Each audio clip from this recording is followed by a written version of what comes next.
Hey guys, it's Andrea. So this week's question is, what's your history with fighting games and do you like to play them? So my history with fighting games, before I go on, you guys can see that I'm clearly on the set of Kind of Funny. You guys gonna actually do some pull-ups back there? What's up? Yeah, pull-ups. So while they're doing pull-ups, so my history with fighting games started with Mortal Kombat. Mortal Kombat 2 is one of my all-time favorite games across all genres, not just fighting games. I have dabbled in Street Fighter. I've played a little bit of Tekken, I've played some Injustice, but really Mortal Kombat is the only fighting game that I truly enjoy spending my time with. Like most competitive games, you have to practice a lot to get good in fighting games, and I just never spent the time to learn all of the hitboxes, all of the frame rates, all of the individual score points for each of the moves that each character has. I mean, if you want to be really good, then you really need to study and practice and learn those things. And for me, I love Mortal Kombat because the lore of the story is really excellent.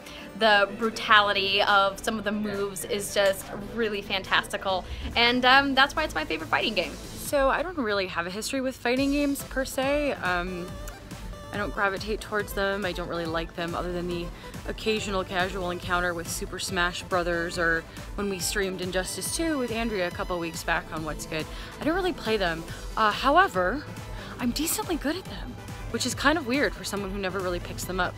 I guess it's probably because I used to fight in the streets. I guess that translates really well to video games. So I have zero experience with fighting games, and that is an over-exaggeration. I have like 2.7% experience with fighting games. Growing up, I played Mortal Kombat on the Super Nintendo quite a bit. I loved the gore. I thought it just looked cool. However, I was really bad at the button combinations, and into adulthood, that badness at button combinations continued.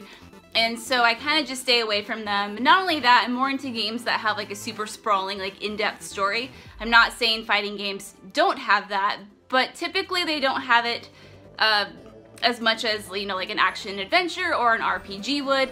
Not to mention, again, I suck at button combinations. In fact, the only game that I have button combinations memorized for is Twisted Metal 2. So I can tell you like all the D-pad secrets and how to like freeze and shoot behind you and shoot minions blast. Things that'll help me in my adult life. Hi friends, I am not at home again. Go figure. Also, my hair's wet again, and if you're surprised by this, then you haven't been paying attention. Hello, helicopter. Would you like to ruin my video? I think you would.